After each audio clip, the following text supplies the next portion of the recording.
بات یہ ہے کہ ان کی اس ہفتے 3 ملاقاتیں ہوئیں. پہلی ہوئی منگل کو، پھر بدھ کو اور پھر جمعرات کو. اور یہ جو ہے ان کی اپنی بہن سے، جو فوزیہ صدیقی سے 20 سال بعد پہلی ملاقات تھی. اس سے پہلے ان کے ایک بھائی شاید یہاں ہوتے تھے امریکہ میں، ان سے ملاقاتیں ہوتی تھیں، لیکن وہ بھی 10 سال سے زیادہ ہو گئے، وہ ملاقاتیں بھی بند ہو گئی تھیں. تو سمجھ لیں کہ 10 سال بعد ان کی کسی فیملی ممبر سے پہلی ملاقات تھی، اور اپنی بہن سے تو تقریباً 20 سال سے بھی زیادہ عرصہ ہو گیا تھا ملے ہوئے. اور اتنا لمبا عرصہ گزر چکا تھا کہ فوزیہ صدیقی کو یہ نہیں پتہ تھا کہ ان کی جو والدہ ہیں ان کی ڈیتھ ہو چکی ہے سرسے میں. ان کو اپنا جو بچہ ہے اس کا تو آج بھی نہیں پتہ، جو چھوٹا بچہ جو وہ گرفتار ہوئی تھی تو ایک بچہ تھا، انہیں نہیں پتہ وہ بچہ زندہ ہے یا نہیں ہے. تو یہ جو ملاقات ہوئی اس میں میرا خیال ہے جو کہ میں نے جو گفتگو سے لوگوں سے گفتگو کر کے اندازہ لگایا ہے، ہمارے جو یہاں جو سفارتکار ہیں ان سے بھی باتیں کی ہیں، تو وہ اس میں دونوں حکومتوں نے، یعنی امریکہ اور پاکستان کی حکومتوں نے ایک اہم کردار ادا کیا ہے. ظاہر یہ ملاقات امریکہ کی مرضی کے بغیر نہیں ہو سکتی تھی کیونکہ جیل امریکہ میں ہیں، اور پاکستان کی مرضی کے بغیر بھی نہیں ہو سکتی تھی کہ ان کو پاکستان سے یہاں آنا تھا. تو یہ بات بالکل آبویس ہے کہ امریکہ نے ویزا دیا، امریکہ نے فیسیلیٹیٹ کیا، پاکستانی حکومت نے ان کی فیسیلیٹیٹ کیا.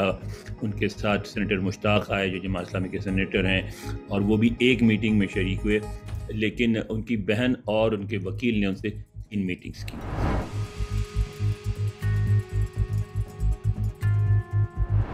جو میٹنگز تھیں اس میں پہلا جو دن تھا وہ تو ظاہر ہے جو اپنی آپس کی جو باتیں تھیں دونوں بہنیں کی، دونوں روتی رہیں. اور پھر جس طرح ہوتا ہے 20 سال بعد آپ اپنی بہن سے ملیں تو بہت ساری باتیں ہوتی، پوری فیملی کی، پوری خاندان کی. انہوں نے گفتگو کی، تصویریں دکھائیں ان کو ان کے بچوں کی. فوزیہ صدیقی نے جو کہ اس وقت چھوٹے بالکل چند سال کے تھے اور اب 20 سال سے اوپر کے ہو گئے ہیں، جوان ہو چکے ہیں، بیٹی ہے، ایک بیٹا ہے، ان کی تصویریں دکھائیں. تصویریں ان کو رکھنے کی اجازت نہیں دی گئی لیکن دیکھی انہوں نے، اور ان سے اور والدہ کے بارے میں بتایا. اس طرح پہ پھر بقول ان کے وکیل کے دوسری ملاقات میں پوئٹری وغیرہ پہ بھی گفتگو ہوئی. لیکن جو دو ملاقاتیں تھیں یعنی بدھ اور جمعرات تھی، اس میں زیادہ تر گفتگو جو ہوئی وہ مختلف لیگل جو راستے ہیں، جو آپشنز ہیں، لیگل آپشنز ان کے سامنے، اس پہ غور کیا گیا.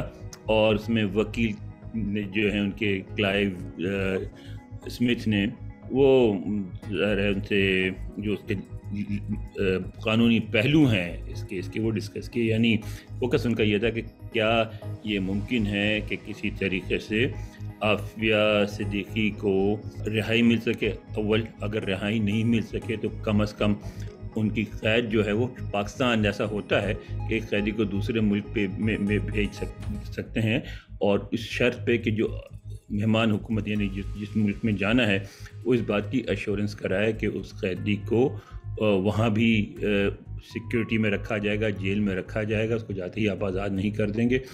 اور جن ایکٹیویٹیز کی وجہ سے ان کو یہاں قید ہوئی ہے ان ایکٹیویٹیز سے ان کو روکا جائے گا.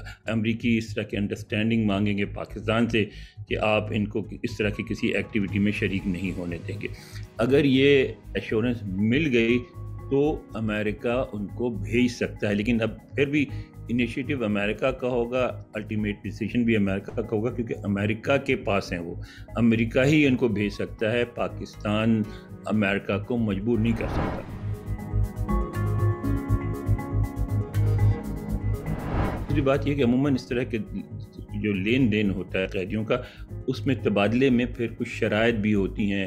کیا شرط ہے اب تک کوئی واضح نہیں. البتہ یہاں ایک کانگریس مین ہے بریٹ شرمن، انہوں نے یہ کیا تھا، پچھلے سال کہا تھا کہ اگر پاکستان ان کو چھڑانا چاہے تو میں ان کو بہت آسانی سے چھڑا سکتا ہوں اگر پاکستان میری بات مان لیا. اور انہوں نے یہ شرط یہ رکھی تھی کہ پاکستان جواباً شکیل آفریدی، جن کو ہم نے گرفتار کیا تھا، پاکستان نے گرفتار کیا تھا، وہ جو 2011 میں مئی 2011 میں جو ایبٹ آباد میں اسامہ بن لادن کے ٹھکانے پہ ریڈ ہوئی تھی اور ان کو وہاں ہلاک کیا گیا تھا. تو اگر وہ اور ان کو امریکیوں کی مدد کرنے کے الزام میں جیل میں رکھا ہوا ہے، تو اگر پاکستان شکیل آفریدی کو ہمارے حوالے کر دے تو ہم عافیت سے کو پاکستان کے حوالے کر دیں گے. لیکن مجھے نہیں لگتا کہ پاکستان ایسا کرے گا، کیونکہ اس میں پاکستان کی اپنی ایک اس پہ ایک اپنا نقطہ نظر ہے کہ وہ کہتے ہیں کہ انہوں نے بہرحال امریکہ گرچہ ہمارا حلیف تھا لیکن انہوں نے ایک غیر ملکی جاسوسی ادارے سے تعاون کیا اور اس کی ان کو سزا ملی ہے.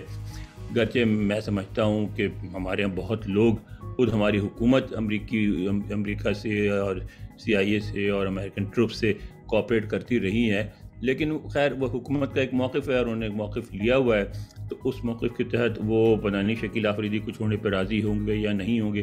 اور اگر وہ راضی نہیں ہوتے ہیں تو پھر کیا واشنگٹن پھر بھی عافیہ کو رہا کر دے گا؟ یہ سوالات ہیں جن کا جواب کسی کے پاس نہیں ہے.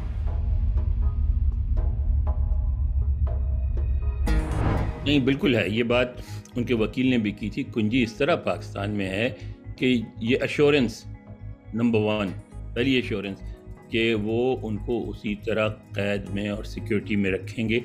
وہ امریکہ وہ ایشورنس مانگے گا اور وہ ایشورنس وہ سیاسی حکومت کی بات نہیں مانے گا، تو وہ پاکستانی اسٹیبلشمنٹ سے ہی ایشورنس مانگیں گے. تو اس لحاظ سے کنجی پاکستان کے پاس ہے. اور دوسرے یہ کہ جیسا کہ اگر بریٹ شرمن کی بات صحیح ہے کہ وہ مانگیں گے کہ شکیل آفریدی کو رہا کر دیں، وہ فیصلہ تو ظاہر ہے سراسر حکومت پاکستان کا ہے. اگر حکومت پاکستان فیصلہ نہیں کرے گی تو شکیل آفریدی رہا نہیں ہوں گے. تو اس لحاظ سے کنجی تو اسلام آباد میں ہی ہے. مزید نیوز اپڈیٹس اور ڈیجیٹل سٹوریز کے لیے سبسکرائب کریں ڈان نیوز پاکستان.